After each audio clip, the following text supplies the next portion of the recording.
Hi friends, ఈరోజు నేను చూపించబోయే రెసిపీ దొండకాయతో నించుడుకాయ.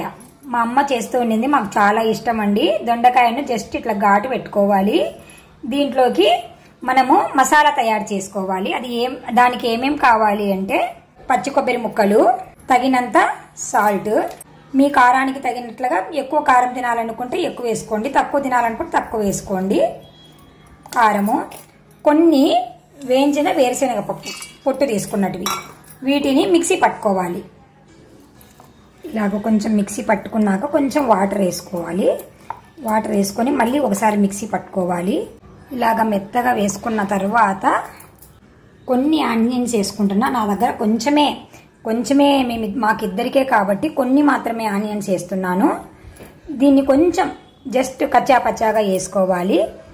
అలాగే కొంచెం అల్లం వెల్లుల్లి పేస్ట్, ఇది మన ఆప్షన్ అండి, మన ఇష్టం. వేసుకుంటే వేసుకోవచ్చు, లేకుంటే లేదు. వేసుకొని మళ్ళీ జస్ట్ అట్లా సైడ్ బటన్ కొట్టాలి. ఎందుకు సైడ్ బటన్ కొట్టాలి అన్నానంటే, ఇట్లా కొంచెం ఎర్రగడ్డలు కొంచెం మెదకకుండా ఉంటే మన పంటి కింద పడితే బాగుంటాయి. ఇప్పుడు వీటిని తీసుకొని మనము ఈ ఘాటు పెట్టుకున్నాం కదా, ఈ ఘాటులోకి కొంచెం కొంచెం కూరుకోవాలి. నాకు ఒక చేత పెట్టడము ఇబ్బందిగా ఉంది కాబట్టి నేను తర్వాత చూపిస్తానండి. ఇట్లా పెట్టుకోవాలి.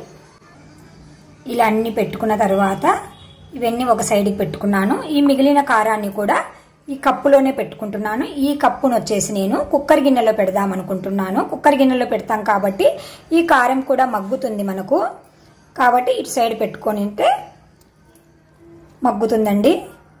కుక్కర్లో పెట్టుకొని 3 విజిల్లు రానిచ్చుకోవాలి. వీటిని నేను అన్నం పెట్టుకున్నాను. అన్నం పైన ఈ గిన్నె కూడా పెట్టుకునేసి 3 విజిల్లు రానిచ్చుకుంటున్నాను. ఫ్రెండ్స్, మీరు కూడా అలాగే చేసుకోండి. పక్కన కూడా ఉడికించుకోవచ్చు. మాటికి మనం చూసుకుంటూ ఉండాలి మాడిపోయిందో ఏమో అని. అందుకని నేను ఏదైనా కుక్కర్లో పెట్టేస్తాను.